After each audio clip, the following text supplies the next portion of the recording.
the keys are to the glory days at the stick. From who's got it better than us to brick by brick. It's always the 49ers way, from off-season to game day. Yeah, we talk back.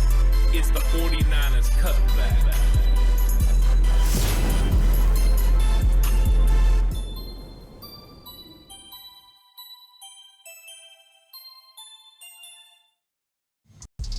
It's 49ers Cutback Podcast time. Welcome to the show, everyone.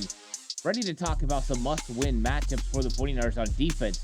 Because in come the Detroit Lions, and with them comes a triad of just really, really good football players. Yes, they have more than just the three guys, that I see right away that are going to be influences on how the 49ers plan to prepare and approach playing the Lions, led by Ben Johnson. Of course, Amon Ra St. Brown gets a lot of attention. Number 14 has been one of the best wide receivers this year, and he earned All-Pro honors, and for good reason. He can create separation. He uses physicality to create some of that separation. He's a good route runner. He's very smart. He understands where he's supposed to sit down, what coverage he's looking at. The guy can do it after the catch as well, so he's a very talented football player. Then you look at the tight end position, and you got Sam Laporta. And Sam Laporta, even though he's a rookie, he understands those same things. He knows how to go ahead and redirect people, get in and out of his break pretty quickly to create separation, whether that's against a linebacker, safety, or even at times cornerbacks. He can use his big body to shield and be physical at the point of attack. He's good at catching the football, and he's been a nice safety blanket for Jared Goff this season. He has the ability at any time to make some big-time plays for the Detroit Lions offense. And then you look at the rushing attack, and they've got Montgomery and Gibbs. And Gibbs has been very dynamic during the playoffs. We started to see a lot of that speed been getting to the outside and creating explosives out there. But also, just like last week, right up the middle against the Tampa Bay Buccaneers defense, the defense overcommits. They lose their gap integrity. Next thing you know, Gibbs is one-on-one with the safety, and that's not where you want to be. He made a miss, and he was able to get to the end zone for a touchdown. But Gibbs also provides the ability to catch the ball out of the backfield. That's going to put Fred Warner and Dre Greenlaw on high alert, especially Dre Greenlaw. He's normally the one that is tasked with handling running backs out of the backfield. So the 49ers absolutely have their hands full, because besides the players I just named, they have talented guys that can step up at a moment's notice and make a play. Whether that's Jameson Williams stretching the field vertically and getting down the field, who could put some stress on us maybe against Ambry Thomas, or if they're going to go over to Josh Reynolds. Reynolds had himself a heck of a game against his former team in the wild card round, the Los Angeles Rams. He was the offense early on in that game. It was run game, and it was Reynolds. And Jared Goff looked really comfortable hitting him in stride. And why not? They were teammates before when they were in Los Angeles. So you have a chemistry between them. Now, Reynolds is not going to be the main focal point to stop, and Jameson Williams is not going to be the main focal point, but they are a supporting cast that can help this football team win. So while you're focusing on the players that you have to stop, you have to make sure you're doing your jobs in the other areas too. Please like and subscribe to the channel if you haven't already. I'm on that push for 5K. Listening on audio platform, 49ers Cutback on Believe. More people listening than ever. I appreciate it. And if you're going to bet with Bet Online. It's playoff time, and the road to Vegas goes through San Francisco and Baltimore. Bet Online is your number one source for playoff football odds, stats, trends, and lines, with everything from point spreads to hundreds of player performance props. Head to Bet Online today to stay updated on all the action. Bet Online, the game starts here. And for the 49ers defense, the game is likely going to start with the run game. But I'm going to save that for another day, because these are must-win matchups in a different category. When it comes to the run game, I'm going to be talking that on the game preview show. Just a disclaimer, that's what I'm going to get into pretty deep, because that's going to be a main focus. But in this one, I want to talk about the other areas around that are not the run game. And, of course, anytime that you have players that you have to get slowed down, it's got to start with the one that looks like he's the most dangerous, and that is Amon Ra St. Brown. How do you slow down Amon Ra St. Brown? I think that's been a question mark that many teams have been trying to figure out this season. What is that magic formula? Well, the Los Angeles Rams were able to slow him down during the first half of the wild card round, but then they weren't able to stop anyone else, and Detroit was absolutely going up and down the field against them. So in the second half, they made adjustments. They put less priority on stopping Amon Ra St. Brown. He made plays, but the Detroit Lions offense definitely slowed down production and scored down as far as scoring points. So they really didn't have the personnel to be able to go up and take away Amon Ra St. Brown with one guy. They didn't have that. They were putting Ahkello Witherspoon on him, and whether Amon Ra was being physical to create separation or absolutely just shaking him off the line of scrimmage with some great release moves, Amon Ra was a real problem for Ahkello Witherspoon and for the matchup with the Los Angeles Rams secondary. The 49ers are in a little bit of a different situation because they have an all-pro cornerback out there in Mooney Ward. Charvarius Ward has been so good this season. He's been consistent. He's been physical. He leads the league in pass breakups, and he has 5 interceptions on the season. That has been a big difference from last year when he couldn't get those interceptions to hold. He's had other ones this year that could have been interceptions. I mean, he legit could have had a double-digit interception season. He's gotten really good at being a ball hawk later on in the year. But what Charvarius Ward does is he leaves the 49ers an option for him to be able to go wherever you see Amon Ra St. Brown.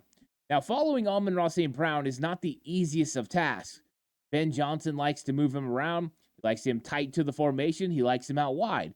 He likes him in motion, whether that's exit motion heading towards the sideline or going across the formation. And the 49ers, primarily, just like every other NFL team in this league, prefers to run zone coverage. In fact, the 49ers are better in zone coverage than man. So manning up Charvarius Ward on Amon Ra St. Brown doesn't make a lot of sense. But moving Charvarius Ward to where Amon Ra is does make sense. Because even when you're in zone coverage, whether you're running a cover 3 or you're running quarters, it's got a lot of man principles, especially on vertical routes down the field. So the 49ers need to make sure that they don't allow Amon Ra St. Brown to beat them while not having to allocate too many resources his way. The way the Rams couldn't do that, the 49ers can. So Amon Ra St. Brown lines up 50% outside and 50% in the slot. So he is well balanced in how they use him. So it's a pretty much an even split between the two. So the question mark is, do you have Charvarius Ward go inside and play Amon Ra when he's there? Or do you leave it to Deommodore Lenoir? Deommodore Lenoir passer rating against him is 18.9% in the playoffs.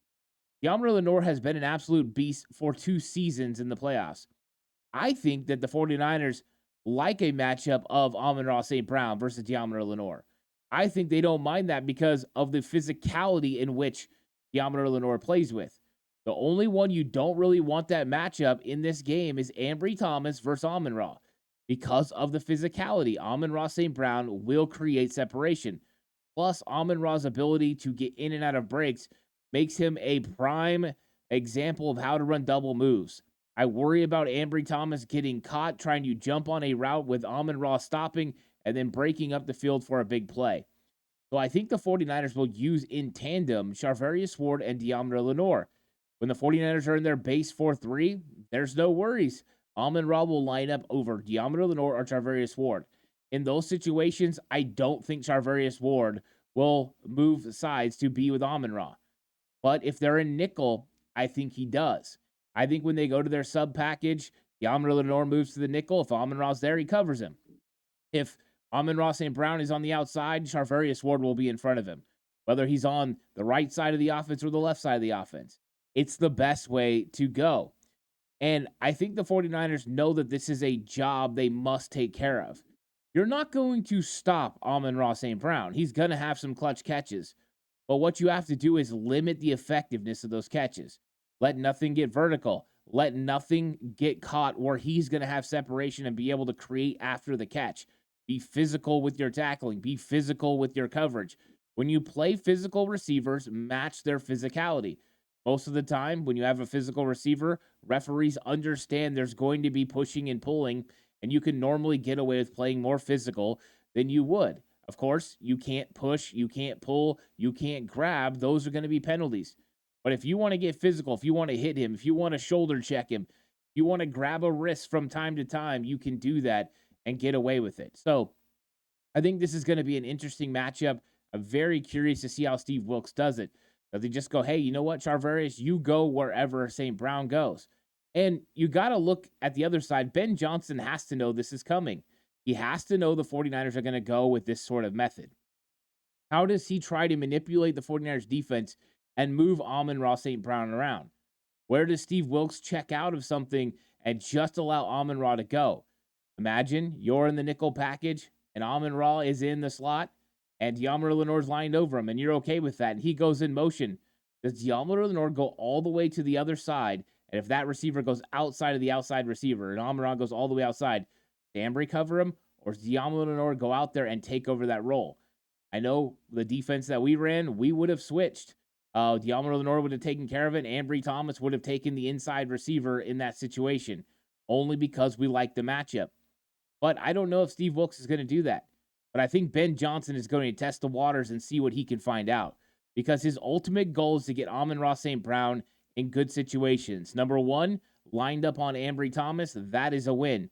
Number two, lined up over a 49ers free safety, either Logan Ryan or Jair Brown, or in some cases, even in zone coverage, if 49ers are in a base set, getting them lined up over a linebacker. Those are the kind of things he's looking for St. Brown. 49ers are going to try to limit that by using Charvarius Ward and Deommodore Lenoir, and I'm curious what kind of safe calls and things that Steve Wilks builds in, some checks, so that way he can adjust to what they're doing with Amon Ra St. Brown. I think it's going to be one of the most compelling matchups in this football game. And if you're an X's and O nerd, this is one to watch. The 49ers slow down Amon Ra St. Brown, they could slow down that passing game of Jared Goff and the Detroit Lions. The problem is, while you're focusing with Deommodore Lenoir and Charvarius Ward on hindering the effectiveness of Amon Ra St. Brown, you also have safeties and linebackers that have to worry about tight end Sam Laporta. A must-win matchup is just limiting the effectiveness of Laporta. Laporta goes for 4 catches for 40 yards. You live with it.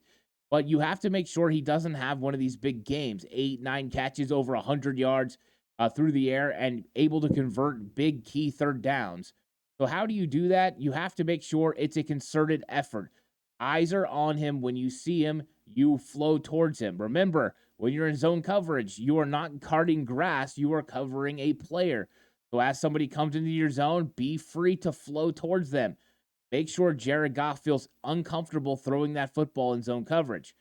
49ers are going to run 70% zone coverage in this game. It's the smartest way to go. But what they have to do is just make sure they keep eyes on him. Make sure you get the proper depth in your drops in the zone coverage. Make sure when Laporta enters, you check him. Make sure you go with him. Just make sure you consistently are on him. And it's going to go a lot on what Tashaun Gibson can do. So 49ers on 3rd and long or even 3rd and short sometimes will go man coverage. And it's on Tashaun Gibson to make sure he stops Laporta. You would normally think you got Logan Ryan there, and he was a cornerback in this league. He should have the best coverage ability at the safety position. But we haven't seen that yet. We've seen him sometimes in the slot handle that. Against the Los Angeles Rams, he did come up and handle some tight ends and even some wide receivers at times. But I don't know if the 49ers want to put him in that situation. So it'll probably fall on Gibson, who did so good this year. Pat Freiermuth, he took care of. That was a big-time game. Darren Waller, he did a really good job. He consistently has played good against tight ends. The one tight end that gave the 49ers fits was T.J. Hawkinson. T.J. Hawkinson had a really good game against the 49ers. Kirk Cousins was able to get the ball to him in space. That is the one. Well, guess what? Laporta is a lot like T.J. Hawkinson. They both come from Iowa. That's a similarity. I don't think that's the basis for this, though. But they have the ability to get in and out of their breaks. They run good routes. They create separation.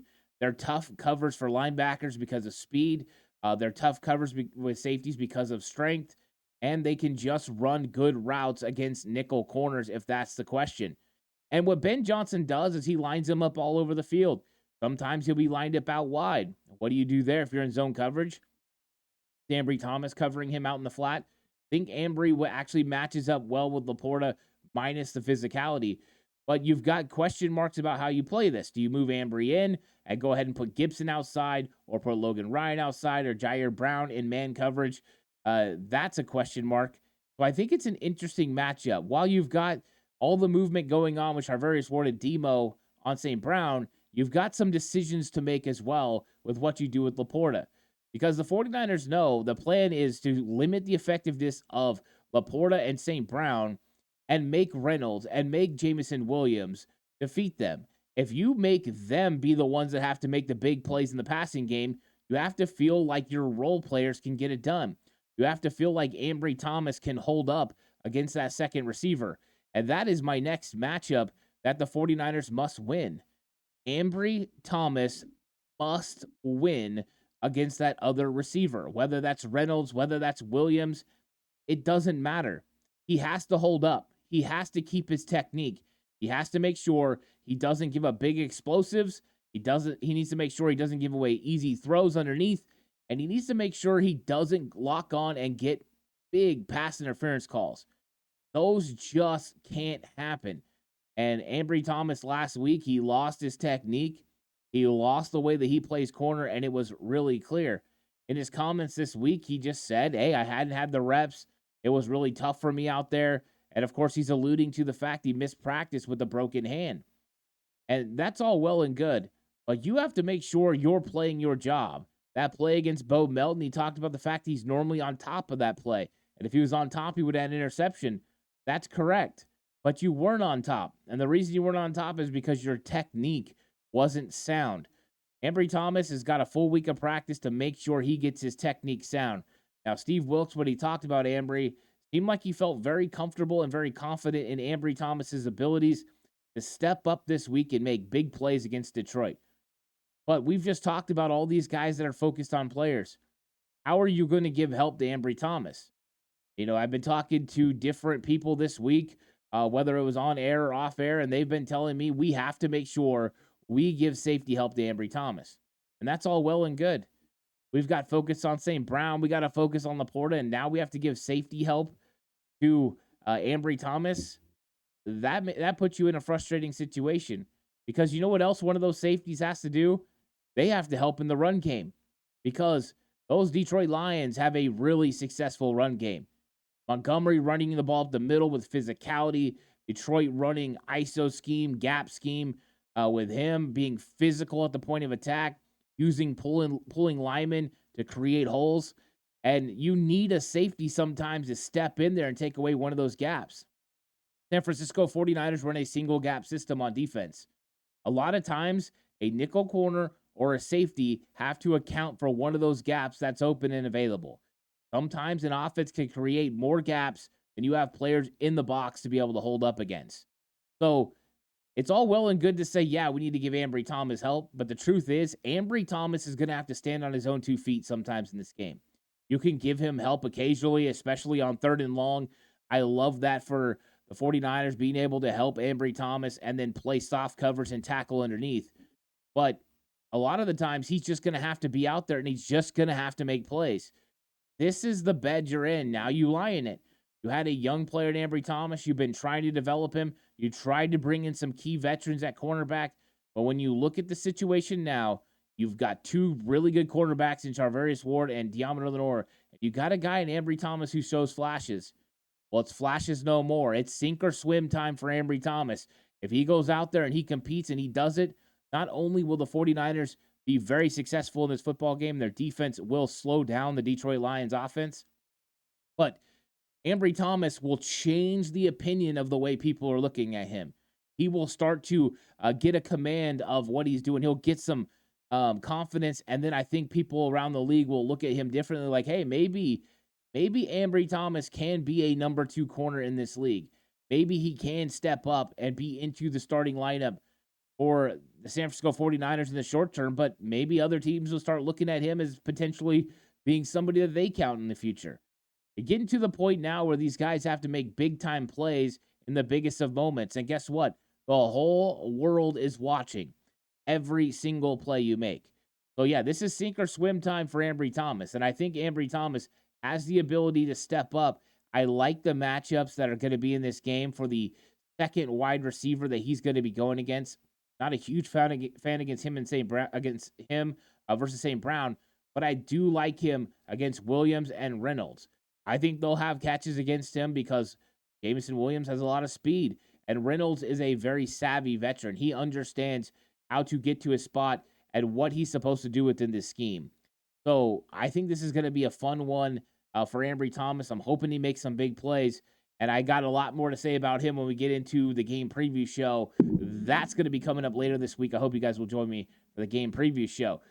But we also got an interesting matchup on the defensive line because Eric Armstead is going to be going against a backup for the Detroit Lions. The Detroit Lions are not going to have Jonah Jackson. He hasn't practiced all week, and the report is he's not going to play in this game. Now, Frank Ragnow, the center, hasn't been practicing, but the belief is that he's going to play against the 49ers. Sprained ankle, sprained knee, he's going to go out there and tough it out. But what we're going to have is a really interesting matchup on the inside. We're going to have Eric Armstead versus Coyote Awusika. I hope I said his name right. If I didn't, my apologies, but Coyote Awusika is going to be filling in at right guard for the injured guard of the Detroit Lions, Jonah Jackson. So this is going to be one of those interesting ones because Armstead is normally an absolute savage when it comes to the playoffs. He gets in there and he makes a lot of plays, and he was putting pressure last week. In fact, he spent the most time closest to Jordan Love of any of the defensive linemen. Well, it's been well documented now. You've seen video breakdowns. You've heard me talk about it. Now Kyle Shanahan's talked about it in his press conference.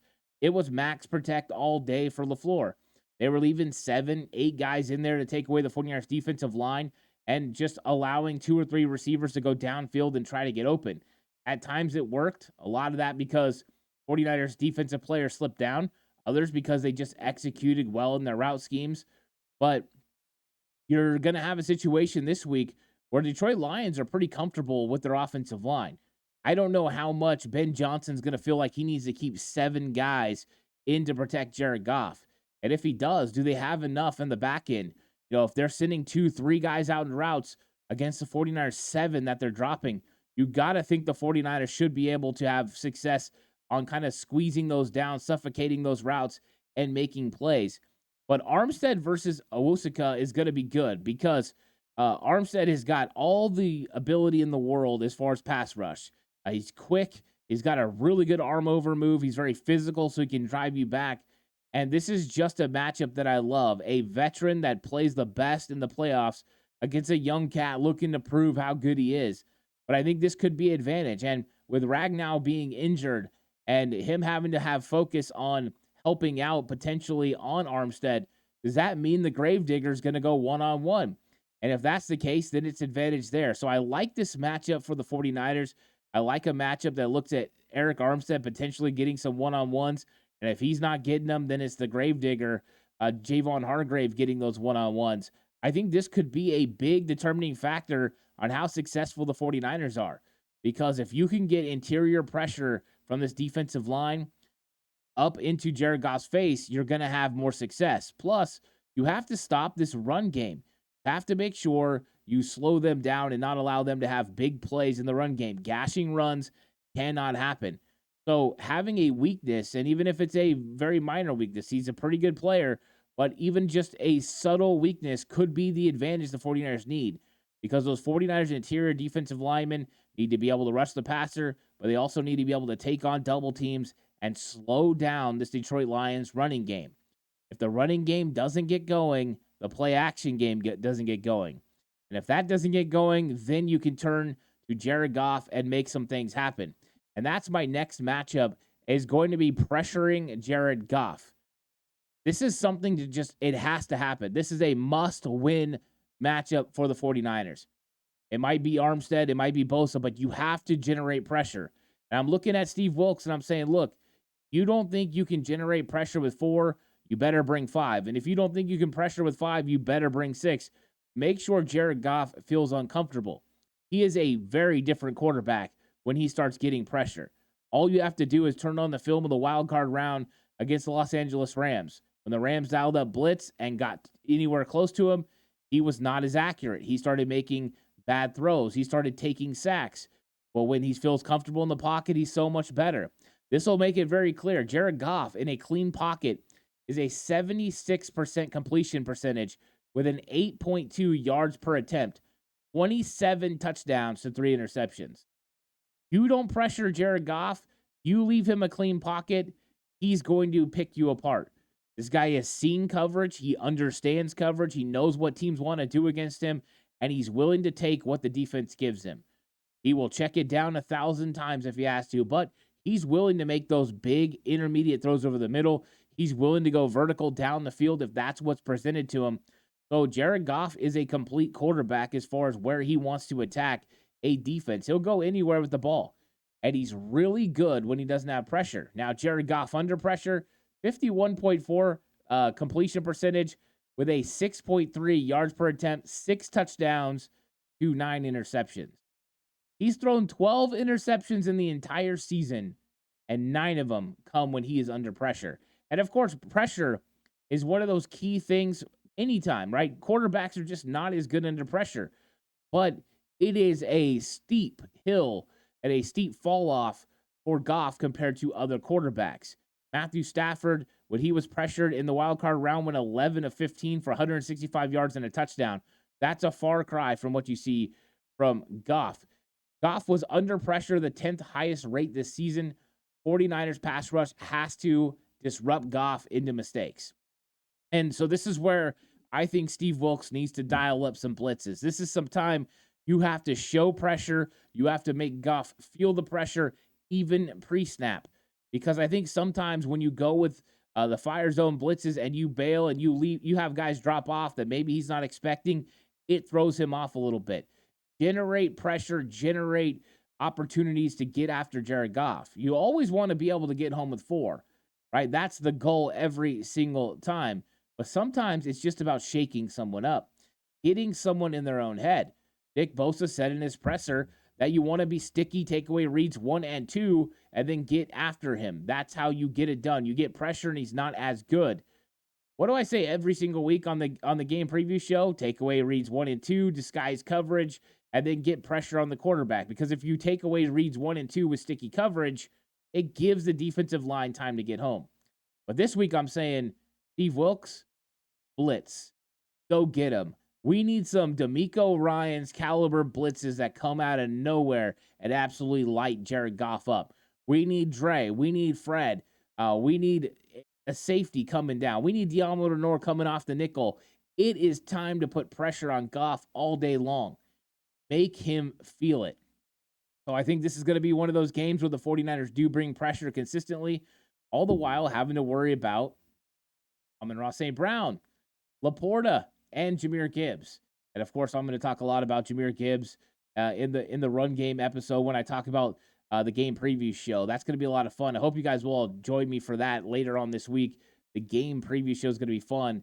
That's when I go through the key matchups for the game, not just matchups you must win, but the key matchups that you need to win in this game.